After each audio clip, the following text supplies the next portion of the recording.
minha amiga, olá meu amigo, como é que vocês estão? Bem-vindos a mais um episódio onde estudamos o Livro dos Espíritos. Estamos no quarto capítulo do Princípio Vital e hoje nós vamos estudar inteligência e instinto. Na pergunta 71, a inteligência é atributo do princípio vital? Então, assim, a inteligência é atributo do perispírito, digamos assim, ou desse princípio vital, disso que faz funcionar as coisas?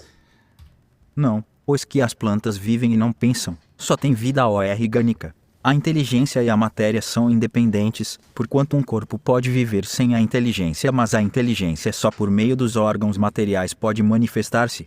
Necessário é que o espírito se una à matéria animalizada para intelectualizá-la.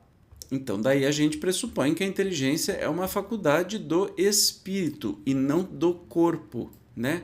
E nem do que anima o corpo. Olha a explicação do Kardec. A inteligência é uma faculdade especial, peculiar a algumas classes de seres orgânicos que lhes dá, com o pensamento, a vontade de atuar, a consciência de que existem e de que constituem uma individualidade cada um, assim como os meios de estabelecerem relações com o mundo exterior e de proverem às suas necessidades. Podem distinguir-se assim, os seres inanimados, constituídos só de matéria, sem vitalidade nem inteligência, são os corpos brutos. 2. Os seres animados que não pensam, formados de matéria e dotados de vitalidade, porém destituídos de inteligência. 3. Os seres animados pensantes, formados de matéria, dotados de vitalidade, tendo a mais um princípio inteligente que lhes outorga a faculdade de pensar.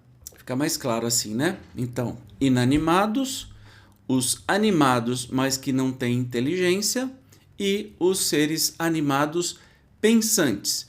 E aí Kardec começa a ir mais aprofundadamente aí na questão da inteligência, olha no 72.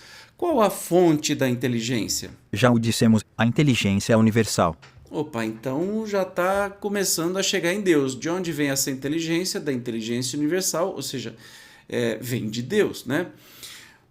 Se poderia dizer que cada ser tira uma porção de inteligência da fonte universal e a assimila como tira e assimila o princípio da vida material? Isto não passa de simples comparação, todavia inexata, porque a inteligência é uma faculdade própria de cada ser e constitui a sua individualidade moral. Demais, como sabeis, há coisas que ao homem não é dado penetrar e esta, por enquanto, é desse número. Ou seja, eles responderam, mas não responderam. Disseram que agora não é a hora de perguntar disso, né? Se essa inteligência do ser humano, por exemplo, ou do animal, é derivada dessa inteligência universal, né? Vamos para 73. O instinto independe da inteligência? Precisamente, não. Por isso que o instinto é uma espécie de inteligência, é uma inteligência sem raciocínio. Por ele é que todos os seres provêem às suas necessidades. Então, o instinto não é que independe da inteligência, ele é um tipo de inteligência mais rústica, digamos assim, que vem já aparelhando os corpos de todos os animais, por exemplo, para defenderem a própria vida de maneira instintiva, né? Ou defenderem as crias de maneira instintiva. 74. Pode estabelecer-se uma linha de separação entre instinto e a inteligência, isso precisar ou especificar onde cada um acaba e começa a outra? Não, porque muitas vezes se confundem, mas muito bem se podem distinguir os atos que decorrem do instinto dos que são da inteligência.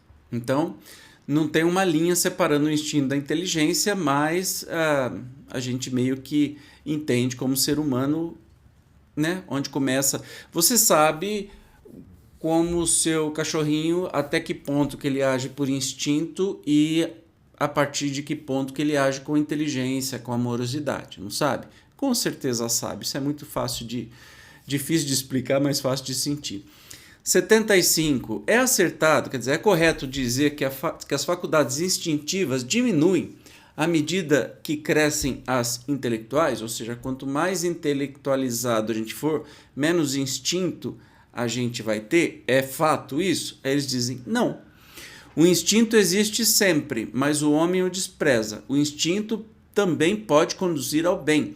Ele quase sempre nos guia e algumas vezes com mais segurança do que a razão. nunca se transvia. Então, o instinto não é porque é uma inteligência um pouco, uma primeira inteligência no ser, que quando a gente vai se intelectualizando ele desaparece, de jeito nenhum. A gente muitas vezes tem umas reações que é por instinto. Mesmo que a gente saiba um monte de coisa e está cada vez mais intelectualizado, mas age por instinto. Corre quando está num lugar e você está sendo ameaçado, né, na sua vida, enfim, dá uma descarga de adrenalina e o instinto funciona, você nem para e pensa. Muitas vezes faz coisa até perigosa porque esse instinto ele grita mais. Uma subpergunta: por que nem sempre é guia infalível a razão? Seria infalível, se não fosse falseada pela má educação, pelo orgulho e pelo egoísmo. O instinto não raciocina, a razão permite a escolha e dá ao homem o livre-arbítrio. Olha que interessante, né? Porque nem sempre é guia infalível. A razão é guia infalível porque a razão pode ser falseada pelo orgulho e pelo egoísmo, os dois males que atravancam a nossa evolução, e a gente vai perceber isso com o tempo. Aí vai aparecer bastante vezes aqui no livro dos Espíritos, e Kardec dá ainda uma explicação sobre isso. O instinto é uma inteligência rudimentar, que difere da inteligência propriamente dita, em que suas manifestações são quase sempre espontâneas, ao passo que as da inteligência resultam de uma combinação e de um ato deliberado.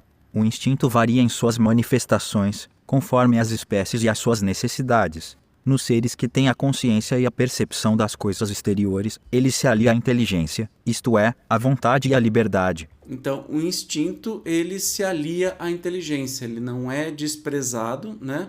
E nem a gente deixa ele para lá. Continuamos com este tipo de inteligência, e quando aliado, né, o instinto com a intelectualidade, a inteligência padrão, melhor ainda, né? Que a gente consegue aí melhores, bons resultados. Maravilha!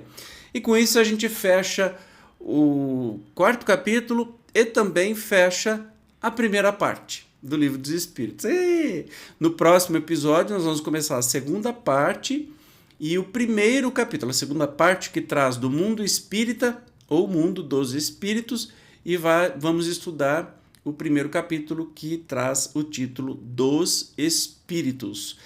Eu te espero como sempre, obrigado pela sua presença e até o próximo episódio. Tchau!